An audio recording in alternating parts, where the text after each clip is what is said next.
लोकसभा निवडणुकीतील पराभवानंतर देवेंद्र फडणवीस यांनी उपमुख्यमंत्री पद सोडण्याची विनंती केली होती. मात्र भाजपच्या वरिष्ठांनी त्यांना कायम राहण्याच्या सूचना करत काम सुरूच ठेवा असं सांगितलं होतं. त्यानंतर मंगळवारी दिल्लीत झालेल्या बैठकीतून भाजपच्या वरिष्ठ नेत्यांनी देवेंद्र फडणवीस आणि कोर कमिटीला महत्त्वाच्या सूचना केल्या आहेत. कोण्या एका व्यक्तीच्या मर्जीने महाराष्ट्रात पक्ष चालू शकत नाही.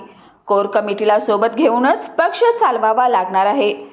महाराष्ट्रात महाविकास आघाडीला थांबवायचं असेल तर भाजपने एकत्रितपणे काम करायला हवं. महाराष्ट्रातील भाजपच्या सर्व जुन्या नेत्यांनी सक्रिय राहायला हवं. अशा शब्दात दिल्लीच्या नेत्यांनी महाराष्ट्रातील कोर कमिटीच्या बैठकीत राज्यातील भाजप नेतृत्वाची शाळा घेतली. विधानसभा निवडणुकीच्या तयारीला लागा. आतापासूनच उमेदवारांना तयारी सुरू ठेवायला सांगा.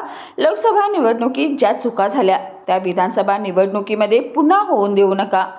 महाराष्ट्रात भाजपची सत्ता आणायची आहे, अशा ही सूचना भाजपच्या वरिष्ठांनी कोर कमिटीला केल्या आहेत. महाराष्ट्रातील पराभवावर भाष्य करत राज्यातील भाजप नेत्यांची चांगली शाळा वरिष्ठांनी घेतली. तसेच महाराष्ट्रात कोणा एकट्याच्या मर्जीने पक्ष चालणार नाही. कोर कमिटीला सोबत घ्या अशा सूचना दिल्लीतील नेत्यांनी केल्या आहेत.